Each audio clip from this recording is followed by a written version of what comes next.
Jack Ma एक ऐसा नाम जो आज सिर्फ चाइना नहीं बल्कि पूरी दुनिया की ई कॉमर्स की तारीख में एक नए दौर की निशानी बन चुका है। मगर इस नाम के पीछे छुपी कहानी इतनी सीधी और आसान नहीं जितना आज नजर आती है। ये कहानी एक ऐसे बच्चे की जो क्लासरूम में हमेशा पिछली बेंचेस पर बैठा होता था, पढ़ाई में कमजोर समझा जाता था और जिसे अक्सर लोग फ्यूचर के हवाले से नाउम्मीद समझकर नजरअंदाज कर देते थे। बचपन में 2 मरतबा प्राइमरी स्कूल के इम्तिहानात में नाकामी, फिर 3 बार मिडिल स्कूल के एग्जाम में फेल होने का दर्द, और जब बड़ी मुश्किल से मैट्रिक का सफर तय किया तो मुल्क के किसी भी अच्छे कॉलेज ने उसे अपनी दहलीज पर कदम रखने की इजाजत तक नहीं दी। हर तरफ से बंद होते दरवाजे, हर मोड़ पर ना सुनी जाने वाली कोशिश, मगर इन सब के बावजूद इस लड़के के ख्वाब किसी मामूली इंसान जैसे नहीं थे। उसने हार्वर्ड यूनिवर्सिटी जैसे दुनिया की सबसे बड़ी यूनिवर्सिटी का ख्वाब देखा। 1 बार नहीं, 2 बार नहीं, बल्कि पूरी 10 मरतबा अप्लाई किया। हर मरतबा एक ही जवाब मिला, रिजेक्टेड। मगर सवाल ये है कि क्या इतनी ज्यादा नाकामियां किसी इंसान के इरादों को तोड़ सकती है, या फिर कभी कभी ये नाकामियां कितनी गैर मामूली कहानी की बुनियाद बन जाती है। जैक मा की जिंदगी के इन्हीं उतार चढ़ाव, गिरने और उठने की पुरस्कार दास्तान से आपको वाकियत देने के लिए आप देख रहे हैं ब्लॉग बाय बासित।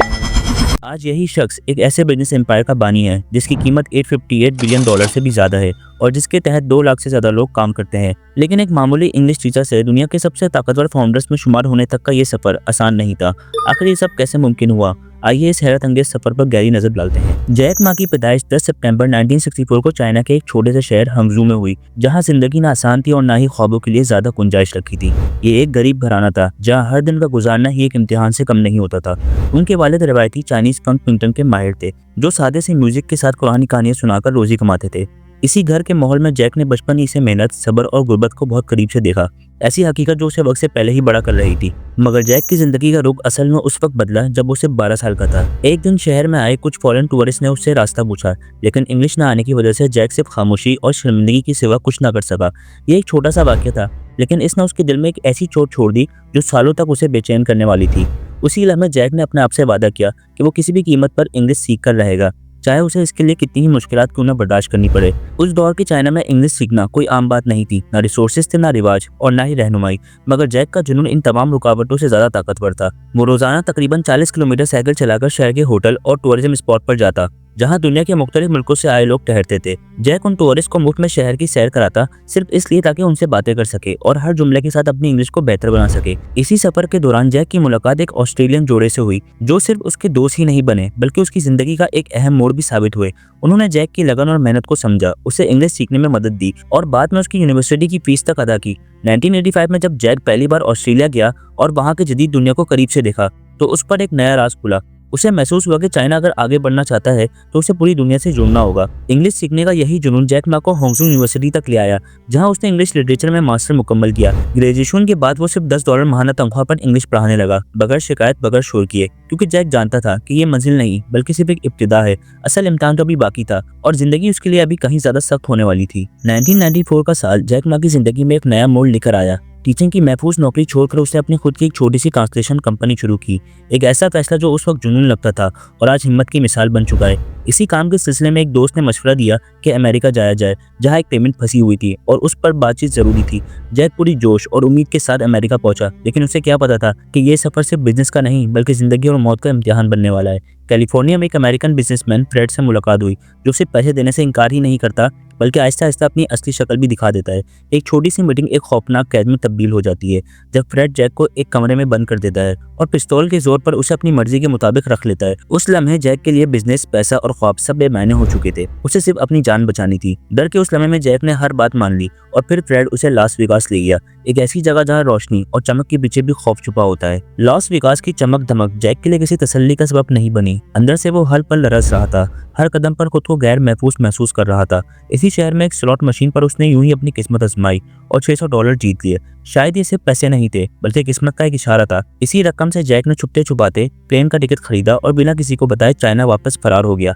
आज भी जैक मा जब इस वाक़े को याद करता है तो कहता है कि उसके जिस्म में एक कपकपी सी दौड़ जाती है। मगर जिंदगी के अक्सर सबसे खौफनाक तजुर्बे ही सबसे गहरी सोच को जन्म देते हैं। अमेरिका का ये सफर जो जैक के लिए मौत के साए में गुजरा, असल में उसकी मुस्तकबिल की बुनियाद बन चुका था, क्योंकि इस दौरान उसने एक ऐसी चीज देखी जो बाद में दुनिया बदल देने वाली थी। अमेरिका में जैक ने पहली बार इंटरनेट को करीब से देखा। यूं ही तजस्सुस में उसने सर्च बार में बियर का लफ्ज लिखा।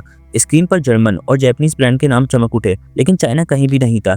इतने बड़े मुल्क का इंटरनेट पर कोई निशान तक मौजूद नहीं था। ये देखकर जैक हैरान रह गया और उसी लम्हे उसके जहन में एक सोच ने जन्म ली, अगर चाइना इंटरनेट पर मौजूद नहीं है तो किसी न किसी को इसे यहाँ लाना ही होगा। चाइना वापस आते ही जैक ने अपनी पहली B2B website China pages launch की। इरादा बड़ा था लेकिन वक्त उससे आगे निकल चुका था। उस दौर में चाइना में इंटरनेट की रफ्तार बहुत सुस्त थी, लोग टेक्नोलॉजी पर भरोसा नहीं करते थे और नतीजा ये निकला कि ये प्रोजेक्ट पूरी तरह नाकाम हो गया। मगर जैक मा उन लोगों में से नहीं था जो कड़ी नाकामी पर हाथ खड़े कर देते हैं। अप्रैल 1999 में होंगसू के एक छोटे से अपार्टमेंट में जैक ने अपने 18 दोस्तों को जमा किया। कमरा छोटा था, रिसोर्सेस महदूद थे, लेकिन ख्वाब इंतहाई बड़े। जैक ने उनके सामने एक ऐसा आइडिया रखा जो उस वक्त पागलपन लगता था, चाइनीज छोटे बिजनेस को पूरी दुनिया से जोड़ना। इन 18 लोगों ने मिलकर $60,000 जमा किए और इसी छोटी सी महफिल में एक ऐसी कंपनी की बुनियाद रखी गई जो आज दुनिया की सबसे बड़े डिजिटल एम्पायर्स में शुमार होती है। इसका नाम रखा गया अलीबाबा, इसलिए नहीं कि ये सिर्फ एक कहानी का किरदार था, बल्कि इसलिए कि अलीबाबा और 40 चोर की कहानी हर मुल्क, हर जुबान और हर कल्चर में पहचानी जाती है। और खुल जा सिम सिम का जुमला जैसे इंटरनेट के खजाने पर खुलता हुआ दरवाजा। जैक मा ने सिर्फ एक कंपनी नहीं बनाई थी, उसने डिजिटल दुनिया के लिए चाइना का पहला दरवाजा खोल दिया था। अलीबाबा की शुरुआत किसी फेरी टेल का हिस्सा नहीं थी, बल्कि एक ऐसे मुल्क में हुई जहां लोग ना ऑनलाइन पेमेंट पर भरोसा करते थे और ना ही डिजिटल ट्रांजेक्शन का कोई वाज़ेह निजाम मौजूद था। चाइना में ना क्रेडिट हिस्ट्री थी और ना ही लोगों के पास ऐसी वजह कि वो इंटरनेट पर पैसा देने का रिस्क लें। जैक मा ने इस खौफ और बेइत्मीनानी को समझा और फिर इसी कमजोरी को अपनी ताकत बना ली। उसने ट्रस्ट पास और बाद में अलीपे जैसे निजाम मुतारिफ करवाए, जिन्होंने लोगों को ये यकीन दिलाया कि ऑनलाइन खरीदो फरोख्त भी महफूज हो सकती है। आहिस्ता आहिस्ता वो दीवार टूटने लगी जो चाइना को डिजिटल दुनिया से अलग कर रही थी। जब कॉन्फिडेंस ने जड़ पकड़ी तो पैसा भी पीछे नहीं रहा। 1999 में गोल्डमैन सैक्स ने अलीबाबा पर $5 मिलियन का दाव लगाया और फिर 2000 में सॉफ्टबैंक ने $20 मिलियन की इन्वेस्टमेंट करके इस प्लेटफॉर्म को असल पहचान दे दी। सॉफ्टबैंक के फाउंडर मसायोशी सन बाद में कहते नजर आए कि उन्होंने जैक मा की आंखों में एक ऐसी चमक देखी थी जो उन्हें कभी किसी और बिजनेसमैन में कभी नजर नहीं आई। एक ऐसी चमक जो सिर्फ नंबर्स नहीं बल्कि विजन पर यकीन रखती है। 2003 में जैक ने एक और खेल पलट देने वाला कदम उठाया। ताओबाओ लॉन्च किया गया, एक ऐसा प्लेटफॉर्म